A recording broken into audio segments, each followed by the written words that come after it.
back at it again, the Wrestling Rundown, back with another edition, the 102nd edition of the Smackdown Rundown. Holy cow. We're a few more days removed from Extreme Rules. We're moving right along to Money in the Bank. We actually only had one qualifier. We thought we were going to have two. So yes. I'm guessing we'll get our seventh and final qualifier this Monday on Raw. But let's talk about the matches that happened on SmackDown. Do it. We had Alberto Del Rio defeat Zack Ryder. We had Rusev defeat Kalisto. We had Natalya defeat Dana Brooke. We had Fabriz defeat the Golden Truth. And we had Miz defeat Cesaro. We open up, for some reason, Michael Colt needed to be on SmackDown to do a interview with Dean Ambrose about qualifying for Money in the Bank. Yeah, well, they were like, okay, we need somebody to interview somebody in the ring. We need an in-ring interviewer for this segment. Well, we've got King, we got Byron, and we can always try out Morrow. Yeah, but they're all in commentary. What about Renee? She's a backstage interviewer. JoJo. She's not on this tour. Oh. You know what? Let's call Rick. We can always get Kyle Edwards. Fuck it, call Michael Cole. Damn it. So Michael Cole interviews Dean Ambrose and asks him, first he congratulates him about his win in the Asylum match on Sunday, and he's like, what are you willing to do to win this briefcase? And Dean Ambrose starts to say something, and then somebody comes out who's just as unhappy about seeing Michael Cole on SmackDown as we were. That was Kevin Owens is like, Michael Cole, it's bad enough that I have to deal with you on Monday Night Raw. Why are you here on SmackDown? And so then he tells Dean Ambrose that he can do whatever he wants, but it's going to end the way that WrestleMania should have, with him climbing the ladder, winning the prize, and eventually becoming the next World Heavyweight Champion. But that didn't happen because, and then Sami Zayn comes out and goes, was that because of me? You didn't win because of me? And then we got around to someone being called a loser. And then Kevin Owens says, no, you're the loser. And then Alberto Del Rio came out and said that, he says, I'm going to win Money in the Bank. I've done it before. I'm going to do it again.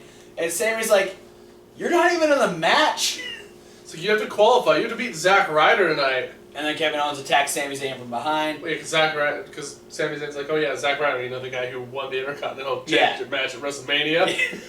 So Owens is like, you son of a bitch. Yeah, Alberto Del Rio coming out just causes everyone to hate everyone. Yeah. We get a little tease. We get almost a haluva kick on Dean Ambrose, and Dean Ambrose attempts a dirty deeds but doesn't hit it on Sami Zayn. And so they all get escorted away from the ring because we have our sixth qualifier as Alberto Del Rio takes on Zack Ryder. If you saw our midweek wrap-up when we talked about their match on Main Event, it was fantastic. Yeah, they did a great Main Event match last week. And now they're the opening match on SmackDown, and it was still good. Yeah, no, it kind of surprises me that Zack Ryder, who's a guy who's usually relegated to undercard or the B shows like Main Event and Superstars, right, has such good chemistry with a guy who's been upper mid-card to Main Event status his entire run in WWE. Very true. Yeah, Del Rio came in immediately going for the championship, or saying that the championship was his destiny. And it's kind of hard to think where they would have gotten all this chance to work together. So there might just be that instant chemistry between the two of them. Yeah, and this match was no different. There was a couple attempts. For me, unfortunately, this match got spoiled, so I didn't have that. I feel like if I didn't know who was going to win, I would have had more reaction to some of the stuff, because there was a lot of points where Zack Ryder looked like he was going to win. Yeah. And he actually ended up hitting the Rough Rider, but as he's trying to go for the pin, Del Rio actually rolled his way out of the ring, and so Zack's like, and shit. Zack Ryder followed him looking like fucking Donkey Kong smacking the ground. So Zack has to go out of the ring, grab Del Rio, tosses him back in, but Del Rio's been playing possum the whole time. Zack ends up getting back in the ring. Yeah, Zack Ryder's finishing move doesn't hurt or shit. Well, yeah. Apparently. Not when you're Del Rio. But Zack Ryder goes to try and pick up Del Rio. He actually locks the arm, flips him over into the cross arm breaker. Zack Ryder taps out, and Alberto Del Rio is in the Money in the Bank match. It's shaping up to be a heck of an entertaining ladder match. And we just added another foreigner. Yeah. Dean Ambrose is the only American guy in the match. And no The Miz.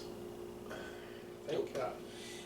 We had Enzo and Cass come out. They started cutting a promo, which was quickly interrupted by the Dudley Boys. The Dudleys didn't really get to say anything because then Enzo and Cass challenged them to a tag team match. They accepted. They walked down to the ring and said, but that match is going to happen on Raw. So we're going to be getting Enzo and Cass versus the Dudleys this coming Monday on Raw. That should be an entertaining match. What do you bet Cass works most of that? Oh, you know what? I think you're probably right. I don't know. I'm interested to see how much Enzo does. You know how well he's rehabbed. I mean, he did more on Raw than I expected him to. Yeah. He got hurled at Devon, and then Devon hit him in the back of the head. So I don't know. I think Enzo's all right. We had Renee interview. We had Renee interview Rusev and Lana, asking Rusev, the world's greatest United States champion of all time. Yes. Rusev. She's asking Rusev how he feels about defending his championship against Kalisto, and he calls him a baby. He says he's a baby. Milk is for babies. Championships are for men. And when he squashes a little mosquito, he's never going to fly again. Rusev promos. Rusev needs to write a poetry book. Does he really? Yes. Or WWE just needs to release the best of Rusev promos in book form. Is a fish. Take the fish. Will always be my favorite one. And then have an audiobook version narrated by Morgan Freeman. It needs to open with anus. That promo needs to be the first one. Oh God, Morgan Freeman. Yes, that took a second to sink in. No, you said it, and I was like, oh, that's a good idea. But then I thought about anus and take the fish, and I want to hear Morgan Freeman say it. Yeah. Oh, that'd be awesome. Anyway, we went into the United States Championship match. Kalisto getting his rematch from Extreme Rules. This was fun. Kalisto got to be flippy. Rusev knocked him out of the air a few times. Kalisto tried. Then tried again. And tried some more. The end was really fun, though. We had Kalisto was going on a pretty good tear for a second. He actually got the upper hand, went up, and hit a 450. But Rusev got the knees up, and I think one of the knees went right into Kalisto's face. It was a gnarly block. And so he ends up rolling off of Rusev's knee. Rusev gets up, hits the super kick to the back of the head. Yeah, the back of the head. That's that's his thing, man. Gnarly. Yeah, it looks even worse when you're super kicking the guy in the back of the head. But that leads into his bending Kalisto in half with the accolade. And then Titus happened. And not the good Titus from the Unbreakable Kimmy Schmidt show on Netflix. No. So that's the good Titus. Titus Andromedon. Rusev continued. I would have rather it be the fat, black, gay Titus. That would have been fantastic. Versus Titus O'Neil. Rusev continued to beat down Kalisto, and Titus O'Neil made the save. I want to know what they see in Titus O'Neil. Like, for me, he's an ambassador kind of guy because he does all that, his winning the celebrity parenting awards. Yeah, he's the dad thing that they wanted. Like, they had Del Rio and Roman do it, but that's Titus's thing. Del Rio got released right after that. Well, it's true. Yeah, look, he's a dad, and then smacks somebody backstage. What does your dad do? Beats up little people? No, because it bugs me a little bit because it's like Randy Orton syndrome, where Titus just got back from a 60-day suspension for doing something he wasn't supposed to do on air, and then they're going to push him for a championship run against, the same thing happened to Randy Orton. He got suspended for trashing a hotel room, and then came back and immediately got back into the main event picture. It's like, I got nothing. While you have guys like Wade Barrett and Cody Rhodes who want to leave the company. Eden also left. This was her last SmackDown announcing. She was on this one. Yeah. So then we moved on to Charlotte at commentary as we saw Natalya take on Charlotte's new running buddy, Dana Brooke. This lasted all of a minute. I've never been so happy for a disqualification than I was in this match because I don't like Dana Brooke, but she did her handstand elbow drop thing that she does where she can see the person and Natalya rolled away and she missed it. How? I don't know. But then Natalya immediately put her into the sharpshooter and she was about to tap out until Charlotte came in and attacked Natty from behind. They end up doing a 2-on-1 beatdown, and they leave Natty laying. Yay! Moving on. Women's division. Then we had a riveting interview with AJ Styles, who doesn't know what he's going to do next. Yep. He is now the divorced and depressed soccer mom, AJ Styles. He lost his friends. He lost a shot at the championship. He's not in Money in the Bank. Yeah, no, I mean, fuck it. Enter yourself into the Cruiserweight Classic. Why not? Then take a promotion to NXT. Then we had one hell of a tag team classic match. Golden Truth from Bell to Bell. Golden Truth came down. R-Truth had a new remix to his song for him and Goldust. It was awesome. We had a mashup. It was a transition theme for Fandango they need and to Tyler mash Breeze. up their theme songs. Yeah, which we are not calling them Breezedongo. Fuck that shit. They are Febreze. I think WWE can't use Febreze because that's probably copyrighted. You add an extra E. There's only one E in the middle of Breeze and Febreze. So no, what they should do is make an FAH. Breeze. Or hyphen. There's no H in Fandango, never mind. Fa. That's what I was like, that's how he says his name. Oh, it's the way it's pronounced, it's not the way it's spelled. So yeah, this match kicks off and lasts about twice as long as the Natty Dana Brooke match. Fandango ends up knocking Goldust off of the apron, which doesn't allow R-Truth to tag out. For some reason, the referee was distracted by this. Well, I think because Goldust might have been, complaining. Maybe. Why you let that motherfucker hit me? I'm not the legal man. Yeah. Do your job. So, I bet all you refs are so stupid you can't tie turnbuckle pads. Foreshadowing. Fandango goes for a roll-up on R-Truth, who is able to back roll out of it. He ends up doing a little, uppercut to Fandango, but turns around into a supermodel kick. Tyler Breeze gets back out of the ring. Breeze hit flush. Yes. On R-Truth. Yeah, and that allowed Fandango to get the win over R-Truth. Then we had them having issues again in the back. Tyler Breeze had a Zoolander moment. So Zoolander. Looks like Goldilocks fell down the beanstalk and all of her eggs came tumbling down too. Then they laughed and they walked away. Nice! It was ridiculous, but I enjoyed it. I don't know why. Because we've been waiting for Tyler Breeze to pull a Zoolander moment. You're right. Since he started. You're right. We have been. And it happened. So we're going to get another shot for Golden Truth versus Febreze. Tyler Breeze... This has to now... They're going to do this match at least once every other week, and it's finally going to, pay off at Money in the Bank. Yeah. Or Battleground, whichever one. Or they're just going to do this match for 5 months. Oh, God! Don't do that. For the love of God, don't do that. No. Breeze and Fandango are the Zoolander and Hansel of I'm so okay with that. WWE. It is. You can't even fathom how okay I am with that. That would be fantastic. I think I'm fathoming.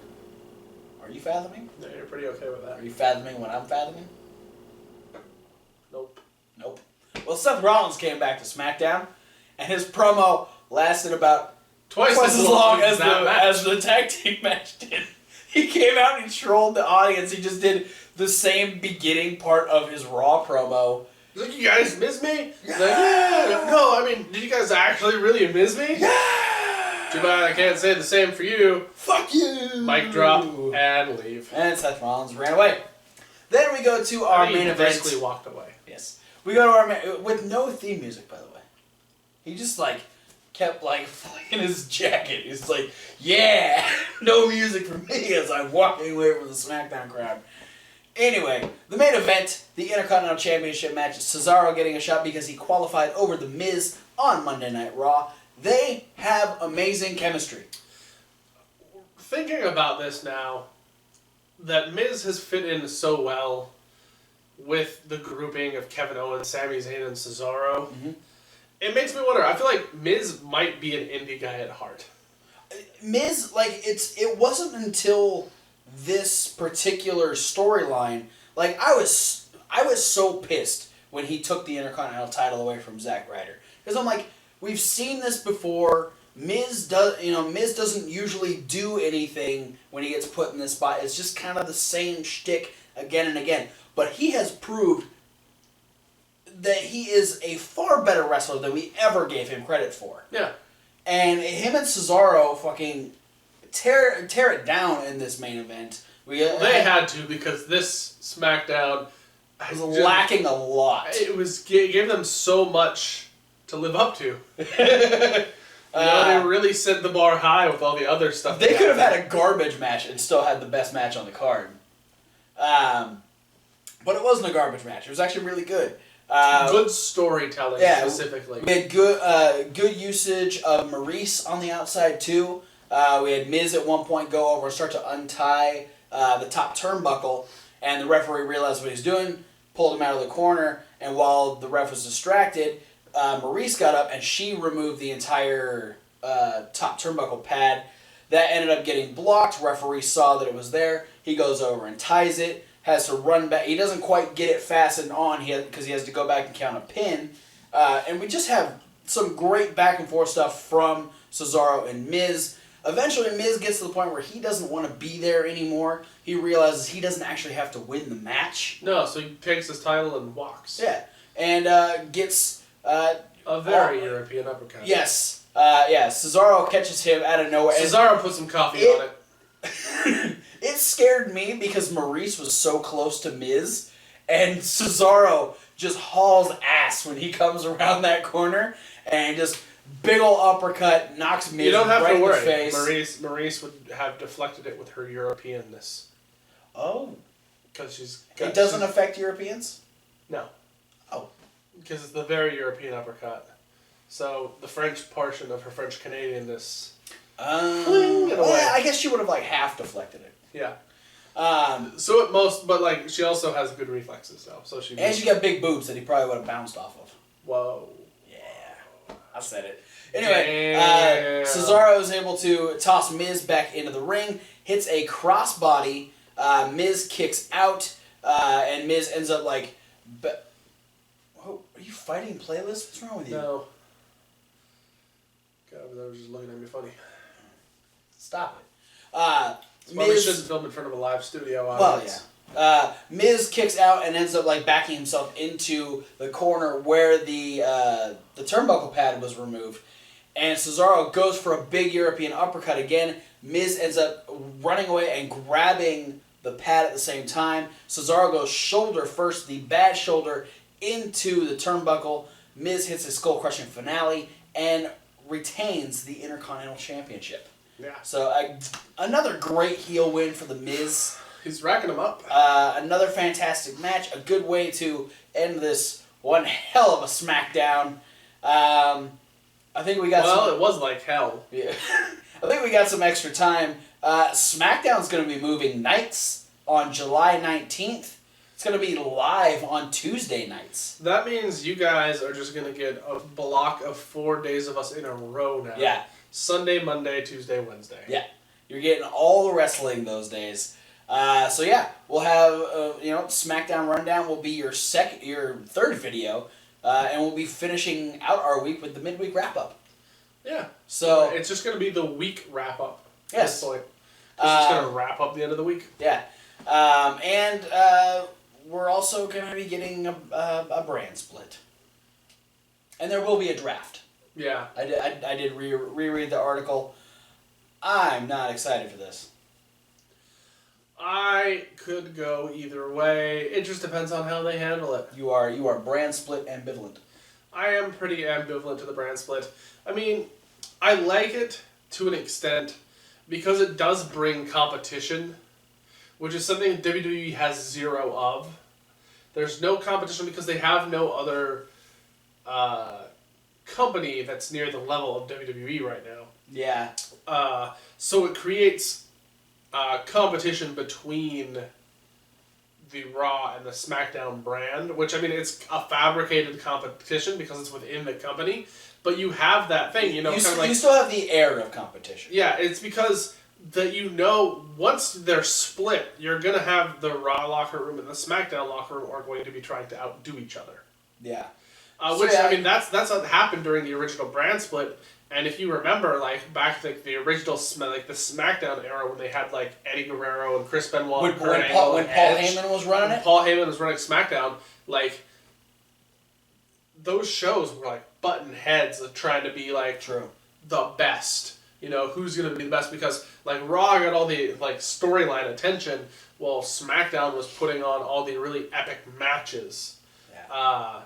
So I'm thinking it's going to be somewhere similar along the same lines where I feel like a lot of the new era guys are going to be drafted to SmackDown. So it's going to be sort of the same formula where most of the main storylines run on Raw while you get all like the crazy anticipated awesome matches on SmackDown. All right. Here's the two things that I want to make me okay with the brand split. I don't want dueling titles. I feel like the champions need to be on both shows. Or if they're not on a show, there needs to be some sort of build towards who's going to face them for the titles. Yeah, I think the one exception for that, I think, should be the Intercontinental in the United States. Okay, I'll be okay. Yeah, those can be show exclusives. But the World Championship, the Tag Championships, and the Women's Championship should be... Do not make another World Championship thing that we're just going to put back together in 4 years. Don't do that bullshit. Please, we did that like 2 years ago. Yeah. We've only had the WWE World Heavyweight Championship has only been a thing for like 2.5 years. Chill the fuck out with that. Also, no bragging rights. Don't do bragging rights. That's what Battleground is going to be, though. Fuck! Don't say that. No, but I feel like what I want to see is I want SmackDown versus Raw War Games. Fuck you and your making sense thing. Thanks for watching. Don't forget to like and comment and subscribe. Share the video with your friends or your enemies. Yeah, we got all sorts of links down in the description too. We do. If you want to contact us via social medias, we got an Instagram, we got Tumblr, we got emails, we got Facebook, we got Twitter machines. We have a podcast if you want to listen to us on the go. If you're not a video type person, you can check out. If you're driving around or if you're working out at the gym and you just want to have some earbuds in, listen to us instead of watch us, because don't watch us while you're driving. That's distracting. Yeah. Also, if you are, stop it. If you are a video person, though, check out the playlist. Because we Yeah, got other videos for this week. Extreme Rules review, a Raw review, midweek wrap-up, the SmackDown rundown. Coming up next, we got a big old heap and pile of results in the indie news. There's a ton of stuff happening this weekend. Lots of results. And I got lots of New Japan stuff to talk about because the Best of the Super Juniors is still going. So I got Chikara, AIW, and Beyond Wrestling are all doing multiple shows over this weekend. So lots of stuff to talk about. Be sure to check that out if you're into the indie type stuff. Check out our other page. There's only a couple videos up right now because I have had one hell of a week, so I haven't been able to edit anything else. But there will be other videos up right now. Also, I can attest to the fact that his computer sucks. Yes, I'm looking to rectify that problem. But currently, rectify. You're gross. Currently, there is the first Wolf rant from Thomas Wolf after last week's Monday Night Raw, and we have our first episode of Fantasy Warfare. More of that to come. We'll have another rant next week when Thomas Wolf is with us. Episode 2 of Fantasy Warfare will be coming back, and very, very soon we will have the debut episode of the Hawktail Hour, where Mr. Kevin Hawk and a friend of ours is going to be getting you drunk on wrestling. Hell yeah. So, thanks for watching. Be sure to do all that stuff we just told you about, and we'll see you at whatever video you decide to watch next. Fuck the No. Fuck Titus O'Neil. Yeah, fuck Titus O'Neil. Miz gets a pass this time. Stay the fuck away from Rusev and his belt. You big barking bitch. Barky bitch. Dumbass McBark bitch. Yeah. See, we need a good one for him, because Miz has a good one, but we kind of like the Miz currently. Yeah. And Slappy McDeadarms is taken. Damn it, Ric Flair. I'm not sure where this is